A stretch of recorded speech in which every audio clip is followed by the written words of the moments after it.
Good morning students. ये आपका part 13 video इस चैप्टर का। पार्ट 13 वीडियो में प्रश्नावली 1C पे है और क्वेश्चन नंबर है 6 का। उस चतुर्भुज का क्षेत्रफल निकालें जिसके शीर्ष क्रमानुसार -4, -2, -3, -5, 3, -2 और 2, 3 है। तो चलिए मैं एक पहले चतुर्भुज बना लेता हूं, फिर इनके शीर्षों के निर्देशांक लिख के फिर उसके बारे में हम लोग बात करेंगे। चलिए जैसे कि आप देख रहे हैं ये आपका एक चतुर्भुज हो गया। इसका नाम मैं दे देता हूं ABCD। आपका एक चतुर्भुज हो गया। इसके शीर्षों के निर्देशांक -4, -2, -3, -5। सी का दे देता हूं यहाँ पे 3, -2, 3, -2 और यह हो जाएगा आपका 2, 3। ठीक है। चलिए मैं एक काम करता हूं, उसके एक विकर्ण को मिला देता हूं, या तो AC को या तो BD को। ऐसा इसलिए करें क्योंकि हम लोग त्रिभुज के क्षेत्रफल का फॉर्मूला पढ़े हैं, इसलिए हम लोग क्या करेंगे, दोनों त्रिभुजों का क्षेत्रफल निकाल के और आपस में जोड़ लेंगे तो इस चतुर्भुज का क्षेत्रफल हो जाएगा। तो यहां मान लेते हैं, माना ABCD एक चतुर्भुज है। ABCD एक चतुर्भुज है जिसके शीर्षों के निर्देशांक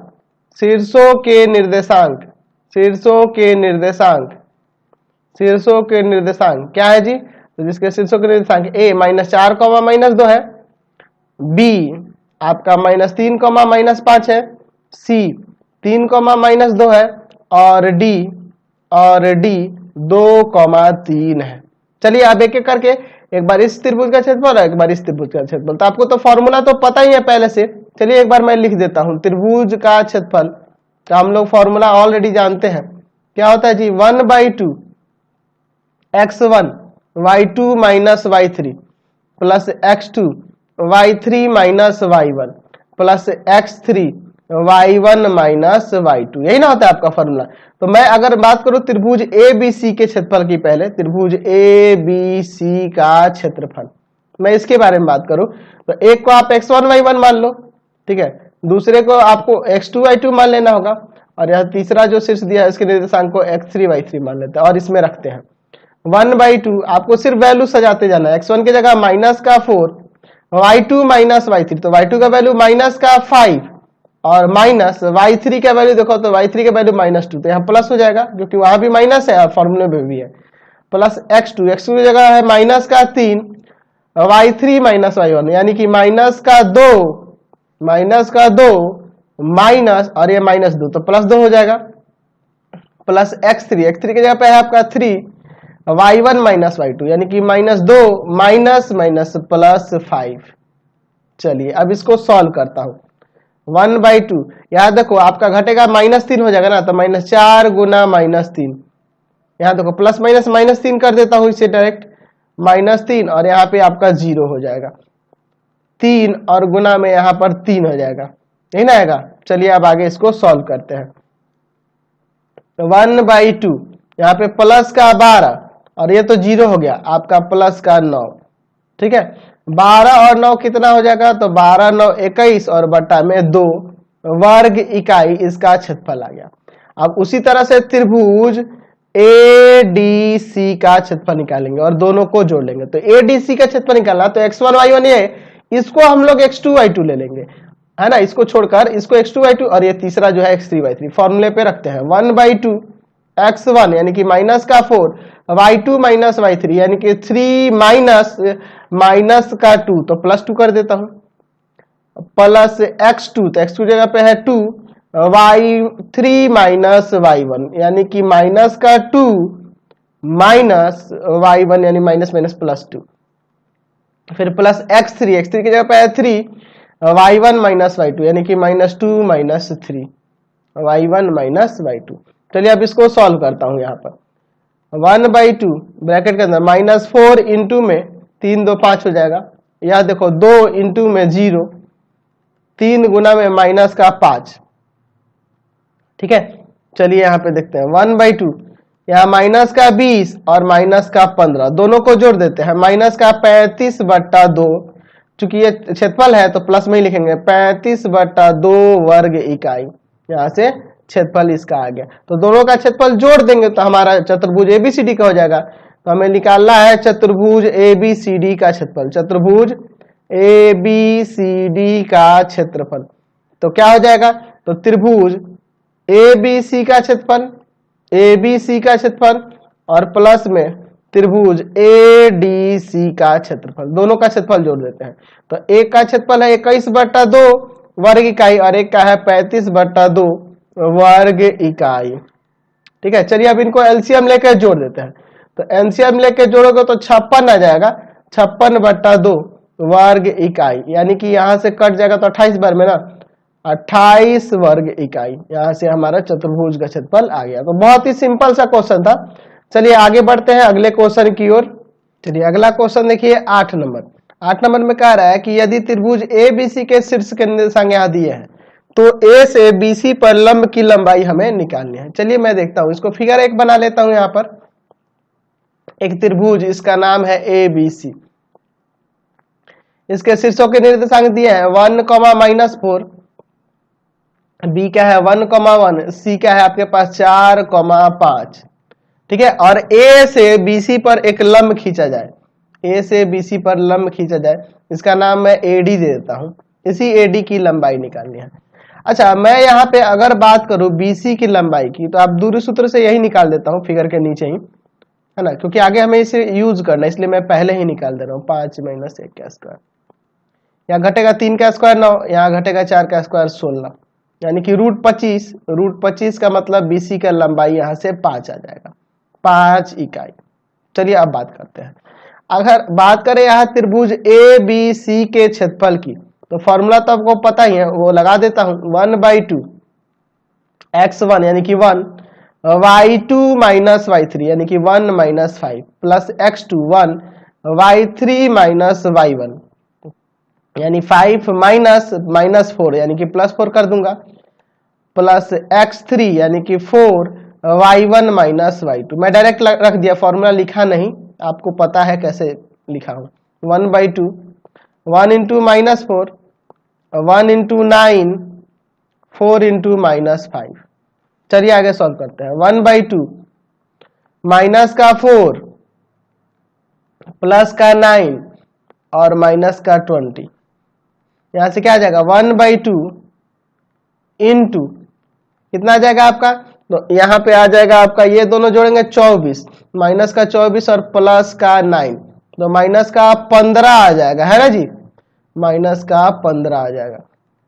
चलिए यानी कि प्लस में ही लेंगे, 15/2 वर्ग इकाई, 15/2 वर्ग इकाई यहाँ से, क्योंकि क्षेत्रफल धनात्मक होता है। अच्छा, यह त्रिभुज ए बी सी का क्षेत्रफल निकला। अच्छा, हम लोग त्रिभुज का क्षेत्रफल निकालने के लिए एक और चीज जानते हैं, 1/2 आधार और गुना शीर्ष लंब होता है ना जी, आधार गुना शीर्ष लंब बराबर में 15/2। चलिए ये नीचे 2 से 2 काट देता हूं। अच्छा, बीसी का वैल्यू कितना निकाले हैं 5 ना, तो हो जाएगा 5 × AD बराबर 15, यह जाएगा भाग में, तो यहां से आपका AD का मान आ जाएगा 3 इकाई। 15 में भाग कर देंगे 5 से, तो 3 इकाई आपका आंसर आ गया। समझ गए। क्वेश्चन नंबर 9 देखो, कह रहा है कि त्रिभुज ABC के शीर्ष यहाँ दिए हैं, इनके निर्देशांक दिए हुए हैं, AD इसकी एक माध्यिका है, तो सिद्ध करें कि AD त्रिभुज ABC को समान क्षेत्रफल वाले 2 त्रिभुजों में बांटता है। बहुत ही सिंपल सा क्वेश्चन है। हम लोग को पता है कि त्रिभुज की प्रत्येक माध्यिका उसे 2 समान क्षेत्रफल वाले त्रिभुजों में बांटती है। तो इसी को हमें साबित करके दिखाना निर्देशांक ज्यामिति का प्रयोग करके। A का निर्देशांक 4, -6, 3, -2 और C का निर्देशांक 5, 2। यहाँ AD जो है ना, त्रिभुज ABC की माध्यिका है। दिया क्या है कि AD त्रिभुज ABC की माध्यिका है, समझ रहे ना। या AD जो है त्रिभुज ABC की माध्यिका है, यानी कि इसका क्षेत्रफल और इसका क्षेत्रफल बराबर होगा, ये आपको दिखाना है।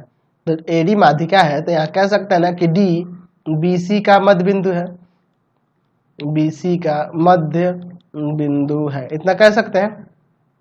तो D का निर्देशांक निकाल सकते हैं मध्य बिंदु सूत्र से। D का निर्देशांक क्या हो जाएगा आपका 3 + 5/2 और -2 + 2/2। चलिए यहाँ पे क्या आ जाएगा, यहाँ आ जाएगा 8/2 और यहाँ 0/2। कट जाएगा 4 बार में, यानी कि 4,0। डी का निर्देशांक 4,0। अब लिखते हैं त्रिभुज ए बी डी का क्षेत्रफल। फॉर्मूला तो आपको पता ही है, इसको आप x1y1, इसको आप x2y2 ले लो और इसे आप x3y3 ले लो और फॉर्मूले पे रख दो। फॉर्मूला मैं दोबारा नहीं लिखने वाला हूँ। 1/2 x1 आपको लिखना होगा, मैं नहीं लिखा हूँ लेकिन आप एग्जाम में लिखना। 4y2 माइनस y3 यानी कि -2 -0 प्लस x2 आपका 3y3 माइनस y1 प्लस 6 हो जाएगा क्योंकि यहाँ भी माइनस है, फॉर्मूले में माइनस है, प्लस x3 यानी 4y1 माइनस y2, यहाँ प्लस आ जाएगा। चलिए अब आगे इसको सॉल्व करता हूँ। 1/2 अंदर देखो क्या हो जाएगा, यहाँ -2,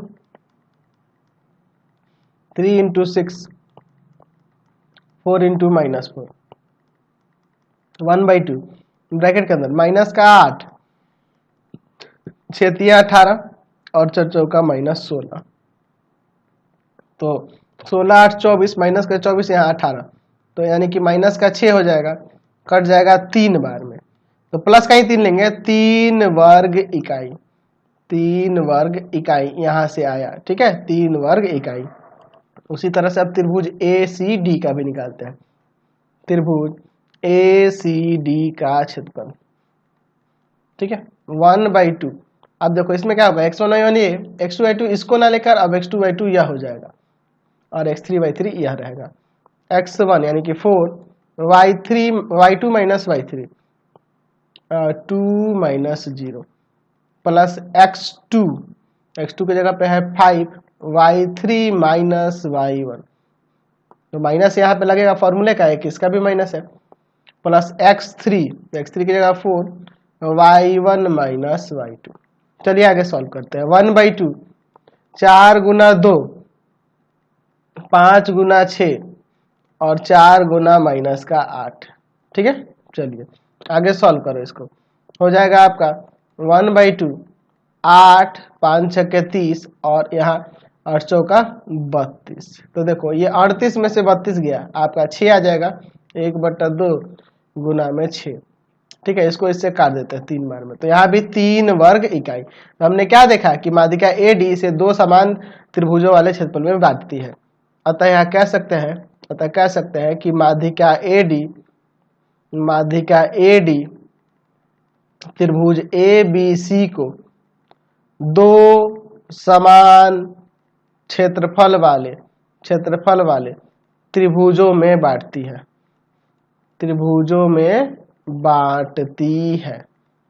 समझ गए ना। चलिए क्लियर हो गया, चलते हैं अगले क्वेश्चन की ओर। चलिए अगला क्वेश्चन है 10 नंबर, कह रहा है त्रिभुज ए बी सी के शीर्ष के निर्देशांक यहाँ दिए हैं 1,1 -3,2 और 4,-1। डी ई और एफ क्रमशः भुजा बी सी सी ए और ए बी के मध्य बिंदु है। तो सिद्ध करें कि त्रिभुज ए बी सी का क्षेत्रफल 4 गुना होगा त्रिभुज डी ई एफ के क्षेत्रफल के। चलिए देखते हैं, मैं यहाँ पे एक त्रिभुज बना देता हूँ, ठीक है, यहाँ बना देता हूँ, इसका नाम देता हूँ ए बी सी, ठीक है। अच्छा, इसके शीर्षों के निर्देशांक आपके कितने कितने दिए हैं, तो 1,1 -3,2 और यह दिया है 4, -1। अच्छा, इनके भुजाओं के मध्य बिंदु कौन कौन से भुजा, तो बीसी का मध्य बिंदु है आपके पास डी, अच्छा, और सीए का मध्य बिंदु है आपके पास ई, आपके क्वेश्चन में कह रहा है, और एफ जो है ए बी का मध्य बिंदु है, ठीक है, ए बी का मध्य बिंदु है। तो इनसे बना जो त्रिभुज होगा ना, इनसे बना त्रिभुज ही ना होगा आपका, तो इसका जो क्षेत्रफल होगा और इसका क्षेत्रफल, इन दोनों में संबंध दिखाना, त्रिभुज एबीसी और डीएफ, यानी हमें कैसा संबंध दिखाना है कि त्रिभुज एबीसी का क्षेत्रफल डीएफ के क्षेत्रफल का 4 गुना होगा। तो सिंपल सी बात है, पहले हम लोग एबीसी का क्षेत्रफल निकाल लेते हैं, फिर डी ई और एफ शीर्षों के निर्देशांक निकालेंगे और फिर उसका क्षेत्रफल निकाल के पता चल जाएगा। चलिए, तो मैं पहले अगर बात करूं त्रिभुज के क्षेत्रफल की, फॉर्मूला लिख दूं, चलो लिख देता हूं, ऐसे तो आपको पता है, नहीं लिखने की जरूरत है। 1/2 x1 y2 minus y3 plus x2 y3 minus y1 plus x3 y1 minus y2, यही ना होता है। तो एक को आप x1 y1 मान लोगे, दूसरा आपका x2 y2 हो जाएगा और तीसरा आपका x3 y3 हो जाएगा। और फॉर्मूला हो जाएगा यहाँ पे त्रिभुज ए बी सी के क्षेत्रफल के लिए क्या हो जाएगा, यहाँ यही फॉर्मूला लगा दो, 1/2 x1 के जगह पे 1 है, y2 माइनस y3 यानी कि 2 माइनस माइनस 1 तो प्लस 1 हो जाएगा, और प्लस x2 के जगह पर यहाँ पे माइनस का 3 है, y3 माइनस y1 फिर आपका प्लस में x3 की जगह पे यहाँ पे 4 है, y1 माइनस y2।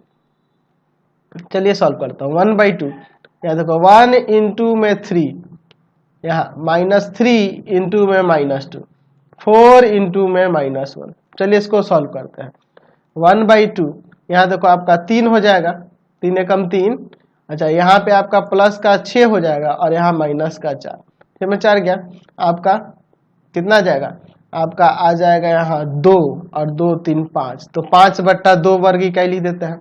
5/2 वर्ग इकाई किसे है, त्रिभुज एबीसी का क्षेत्रफल। चलिए अब देखिए, अब क्या करेंगे, पहले तो डी ई एफ के निर्देशांक निकालते हैं। डी जो है आपके बीसी का मध्य बिंदु है, मध्य बिंदु है, तो यहाँ से डी का निर्देशांक क्या हो जाएगा, डी का निर्देशांक क्या हो जाएगा आपका, हो जाएगा -3 + 4/2, ठीक है, और 2 + -1/2। देखो यहाँ घटेगा आपका 1/2 और यहाँ भी आपका 1/2, यहाँ 1/2 आएगा। चलिए अब चूंकि अगला है आपका ई, तो ई सी ए का मध्य बिंदु है, सी का मध्य बिंदु है, तो जब यह सी का मध्य बिंदु है तो यहाँ से ई का निर्देशांक क्या हो जाएगा, ई का निर्देशांक आपका आ जाएगा 4 + 1/2 और -1 + 1/2, यानी यहाँ पे हो जाएगा 5/2 और आपका 0/2 यानी कि 0। ठीक है, चलिए ई का भी निर्देशांक निकल गया, यहाँ पर ई का निर्देशांक आ गया 5/2 और कॉमा में 0।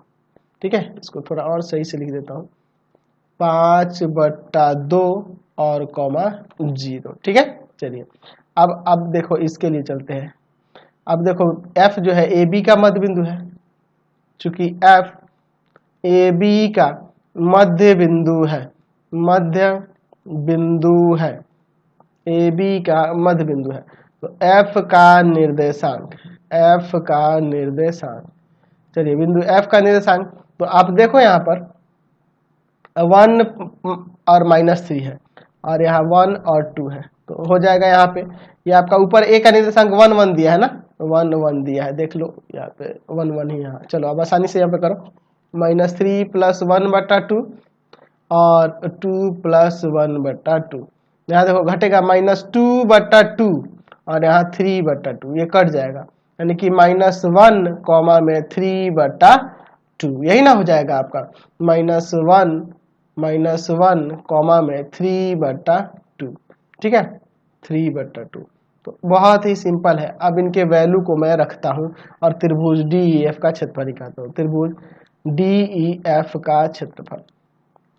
चलिए क्या हो जाएगा, 1/2, ठीक है, x1 के जगह पे यहाँ पे 1/2 ब्रैकेट के अंदर y2 माइनस y3 यानी कि 0 - 3/2 प्लस x2 के जगह पे क्या है 5/2 y3 माइनस y1 यानी कि 3/2 - 1/2 प्लस x3 यानी कि माइनस का 1 आपका y1 माइनस y2 यानी कि 1/2 - 0।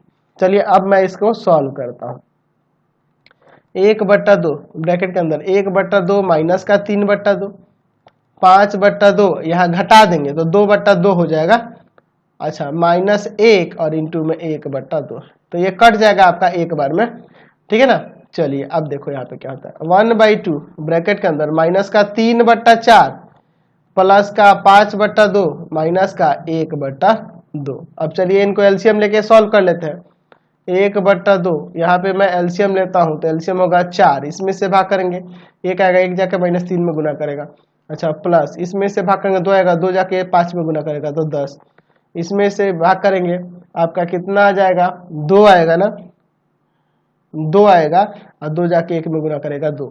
चलिए यानी कि 1/2 ब्रैकेट के अंदर कितना हो जाएगा, ये देखो 3 2 5, 3 2 5 और इसमें से घटा देंगे तो आपका आ जाएगा 5/4, यानी कि यहाँ से आ गया 5/8 वर्ग इकाई, 5/8 वर्ग इकाई। और उसका आया था त्रिभुज एबीसी का 5/2 वर्ग इकाई। तो मैं यहाँ पे लिखता हूं त्रिभुज एबीसी का क्षेत्रफल बटा में त्रिभुज डीईएफ का क्षेत्रफल, दोनों का अनुपात की बात करता हूं। तो उसका है 5/2 और इसका 5/8, काटेंगे 5 से 5, इसको 4 बार में, ये एक बार ऊपर पलट जाएगा, है ना, ऊपर पलट जाएगा, ये 4 ऊपर चला जाएगा। तो त्रिभुज एबीसी का क्षेत्रफल बटा में त्रिभुज डीईएफ का क्षेत्रफल बराबर में 4, समझ गया ना, ये 4 सबसे नीचे ऊपर चला जाएगा, ये जाके उधर गुना कर जाएगा। तो त्रिभुज एबीसी का क्षेत्रफल बराबर साबित हो गया 4 गुना त्रिभुज डीईएफ के क्षेत्रफल का। तो यहाँ से हमें यही साबित करना था और आपका एक्सरसाइज भी कंप्लीट हो गया। तो इस वीडियो को यहीं पे इन करते हैं, नेक्स्ट वीडियो में विविध प्रश्नावली वाला एक्सरसाइज जो है उसको देखेंगे। प्लीज आप चैनल को सब्सक्राइब करेंगे, वीडियो को लाइक शेयर करेंगे। इससे रिलेटेड जो भी वीडियो देखना होगा, आप भारतीय वन, एनसीईआरटी, केसीसी किसी को भी देखना चाहते हैं, वो सब डिस्क्रिप्शन में उसका लिंक दिया गया है। और वीडियो को लाइक शेयर करेंगे, चैनल को सब्सक्राइब करेंगे। Thanks for watching. कमेंट भी जरूर करना कि हमारे चैनल के वीडियो आपको कैसे लगते हैं।